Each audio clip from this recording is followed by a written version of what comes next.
आज हम लोग इसमें बहुत इंपॉर्टेंट हेडिंग करने वाले हैं जो कि लगभग हर वर्ष पूछा जाता है, ठीक है। और उसको हम लोग लिखेंगे अनुगमन वेग और विद्युत धारा। लिखो ना, विद्युत धारा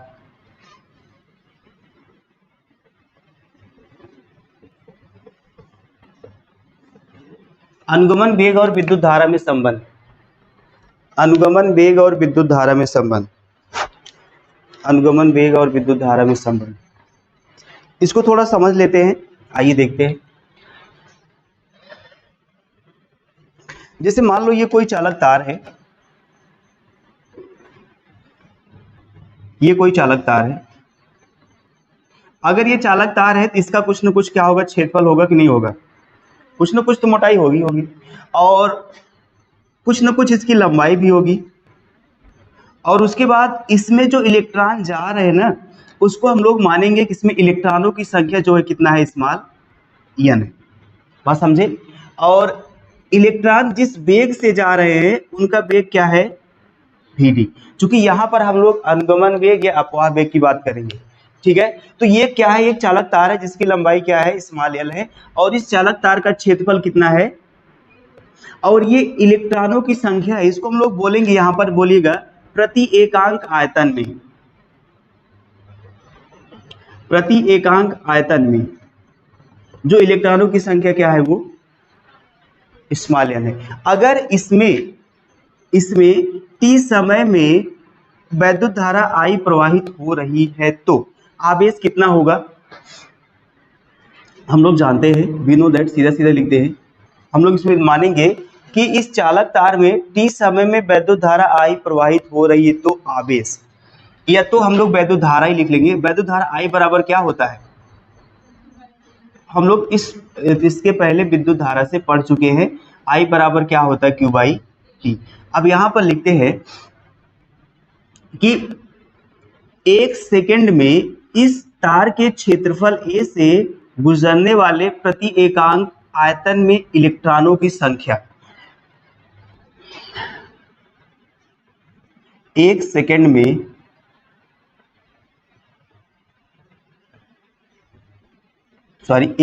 में क्षेत्रफल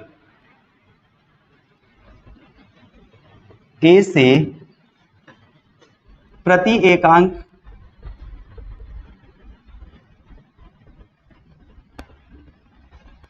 आयतन में इलेक्ट्रॉनों की संख्या।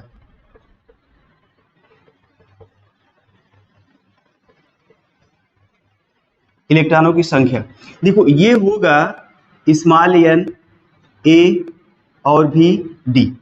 अब ये सोचने वाली बात, सर ये आया तो n a v d आया कैसे ना, करने का तो कर दिए।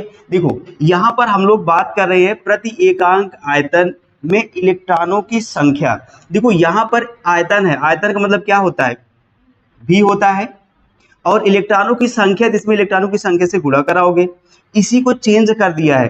देखो यहाँ पर समय t बराबर कितना लिया गया है, 1 सेकेंड। और देखो ये n, इसको आप तोड़ोगे तो क्या होगा, लंबाई, चौड़ाई, क्या होगा, ऊंचाई।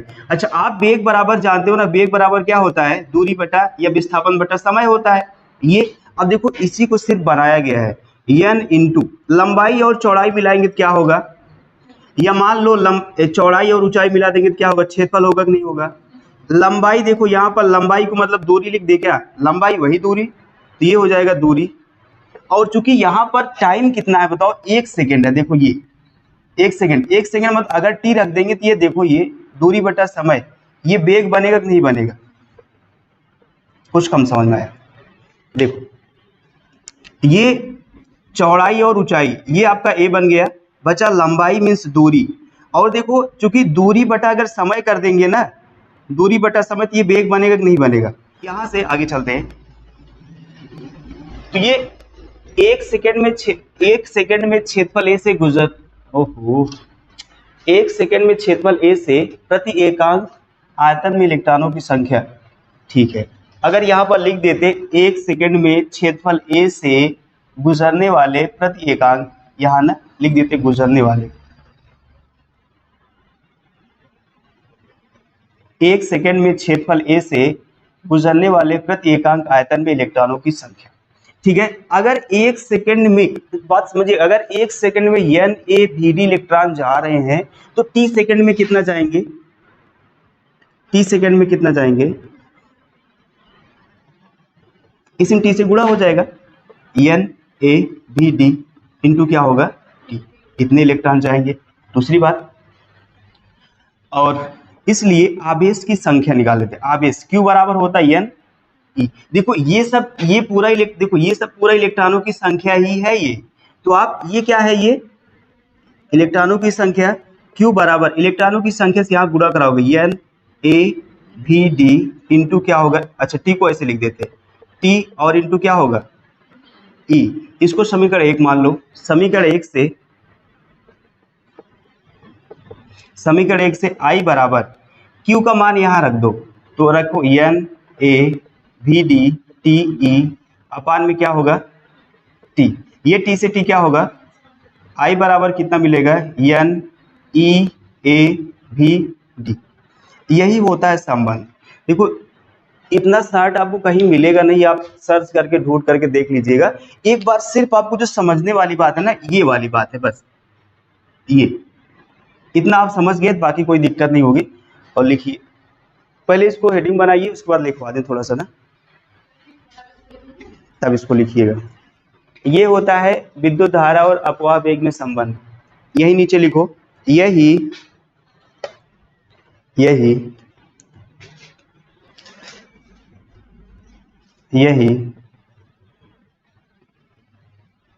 विद्युत धारा और अपवाह वेग में संबंध है।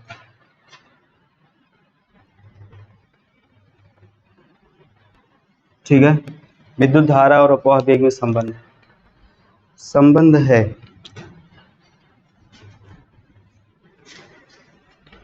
आगे एक और बहुत छोटा सा प्यारा सा संबंध है, उसको हम लोग बताते हैं। अगली हेडिंग बनाओगे धारा घनत्व। धारा घनत्व इसे बोलते हैं करंट डेंसिटी। डेंसिटी में सी हो जा रहा है। देखो करंट डेंसिटी देखते हैं। सबसे पहले परिभाषा समझ लो। धारा घनत्व को J से लिखते हैं, J ये बराबर होता I अपान में, J इक्वल टू होता I अपान में डेंसिटी DE। यहां पर देखो ये धारा है, ये क्षेत्रफल है। परिभाषा बहुत इजी बता सकते हैं कि सर विद्युत धारा और क्षेत्रफल के अनुपात को हम लोग बोलते हैं धारा घनत्व। ये या थोड़ा सा मॉडरेट करना चाहें तो आप बोल दीजिए किसी चालक के एकांक क्षेत्रफल से गुजरने वाली जो धारा होती है उसे हम लोग क्या बोलते हैं, यही लिखाते भी हैं। लिखो,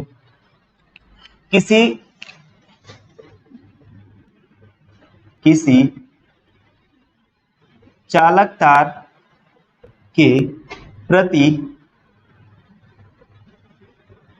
एकांक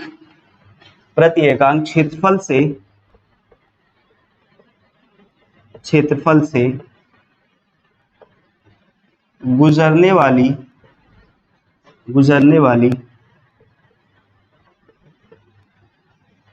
वैद्युत धारा को धारा घनत्व कहते हैं।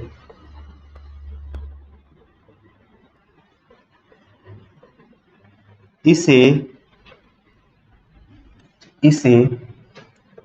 स्मॉल J से प्रदर्शित करते हैं।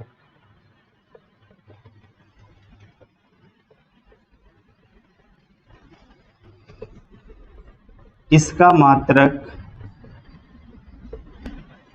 मात्रक एम्पीयर प्रति मीटर स्क्वायर और बीमा कितना होगा, बीमा AL2 होता है। ठीक है, बस इसमें सारी चीज हो गई। किसी चालक तार के प्रत्येक क्षेत्रफल से गुजरने वाली वैद्युत धारा को धारा घनत्व कहते हैं। ठीक है, हम लोग बोलते हैं धारा घनत्व, और इसे जैसे प्रदर्शित करते हैं, इसका मात्रक एम्पीयर प्रति मीटर स्क्वायर होता है, और इसकी बीमा होती AL2, अर्थात यहां से लिख लोगे, अर्थात J इक्वल टू आई अपान ए, अर्थात J इक्वल टू आई अपान ए, धारा घनत्व और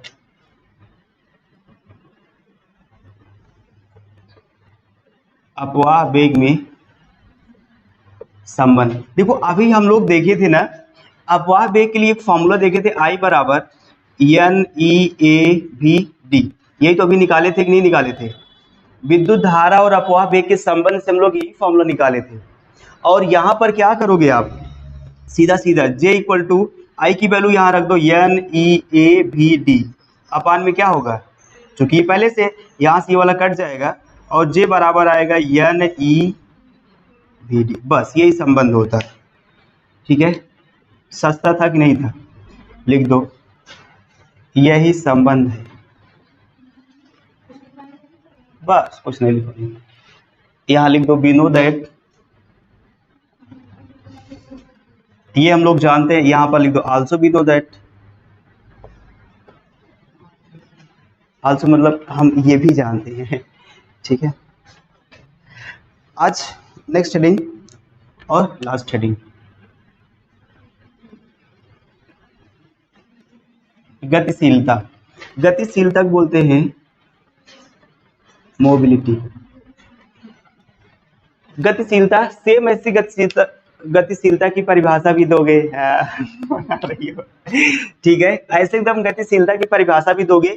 गतिशीलता को म्यू से लिखते हैं, म्यू इक्वल टू होता है VD अपान में E। परिभाषा बना दोगे नहीं? किसी आवेश के या किसी इलेक्ट्रॉन के अपवाह वेग और वैद्युत धारा के अनुपात को हम लोग बोलते हैं गतिशीलता, और इसे किससे प्रदर्शित करते हैं? बस लिखो ये, किसी आवेश या इलेक्ट्रॉन के अपवाह वेग और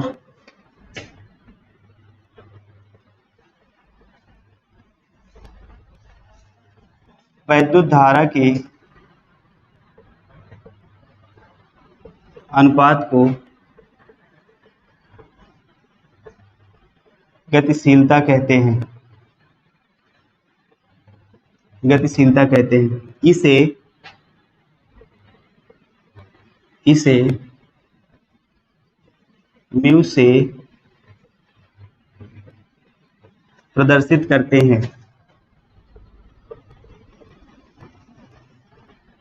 इसका मात्रक, इसका SI मात्रक, सारे मात्रक SI में लिखे जाते हैं, इसका SI मात्रक,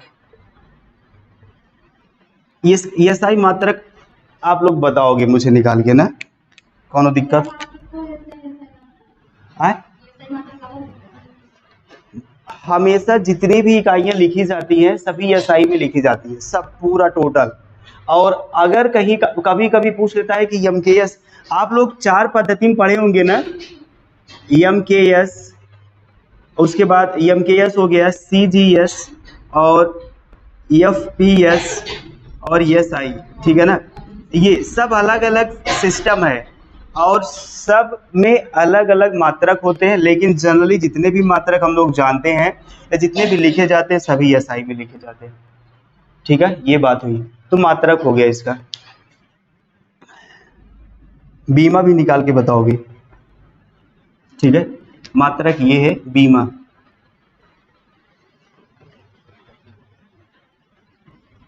होती है। ठीक है, ये हो गया यहाँ पर। देखो कितना अच्छा पूरा कहिए, ये अर्थात लिख लो, अर्थात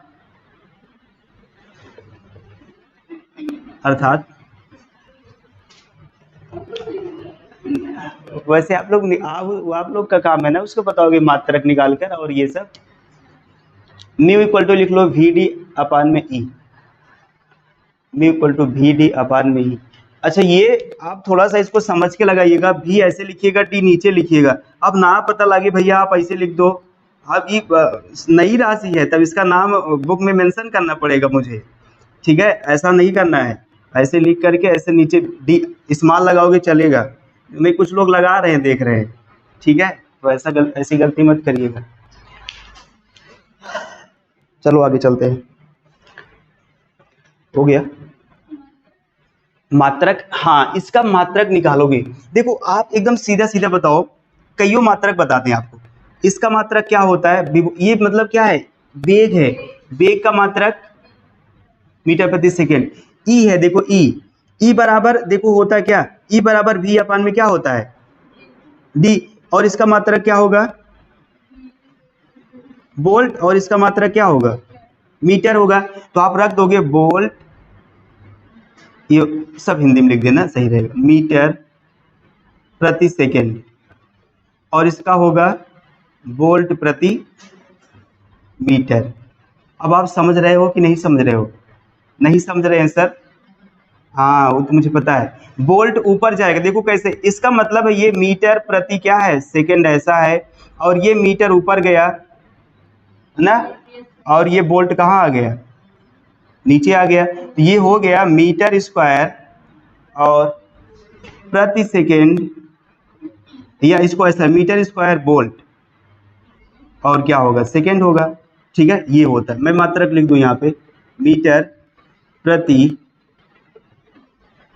वोल्ट और क्या होगा सेकेंड, हाँ मीटर स्क्वायर, ये हो जाएगा। बीमा निकाल के बताओगे, बीमा बीमा बताओगे, बीमा इसकी बता दो ये, हाँ गुड गुड, बहुत अच्छे, इसको आप लिख लीजिए, हाँ वो बाद में भूल जाता ही है तो सही बात। हाँ अब देखो बीमा लिखते हैं, वेग की बीमा तो मुझे भी याद है, आपको बीमा याद होगी। वेग की बीमा यम, नो यम नहीं रहता, एल टी माइनस वन होता है, और ये है वैद्युत क्षेत्र। थोड़ा वैद्युत क्षेत्र बीमा देख लेते हैं। ई बराबर होता है एफ अपान में क्यू, एफ की बीमा M L T minus two, और इसका होगा ए टी, तो ऊपर जाएगा M L T minus three A minus one. तो यहाँ इसकी बीमा लिख दोगे तो एम एल टी माइनस कितना होगा थ्री और ए माइनस वन, तो ये ऊपर लेके चलोगे फिर भी एल टी माइनस वन, और ये जाएगा M minus one L minus one, T कितना होगा थ्री और ए वन का मतलब है पहले से है पहले, तो यहाँ देखो L minus one L plus one, ये तो गया, इसकी पावर जीरो हो जाएगी, इसका मान क्या होगा एक होगा, और एम माइनस वन और ये होगा कितना टी थ्री ए, देखो इतने बच रहा है, ये वाला देखो ये वाला चला जाएगा बचेगा नहीं, एम माइनस वन हो जाएगा, अच्छा टी में से इसको घटा दोगे दो बचेगा, ठीक, अब सही है ना। तो इसकी बीमा कितनी होगी बता दो, M minus one T two और ये होगा ए, इतनी बात हो गई। तो अब इसके आगे लिख लोगे आप लोग, इसको हटा दिया जाए आप लोग समझ लीजिएगा।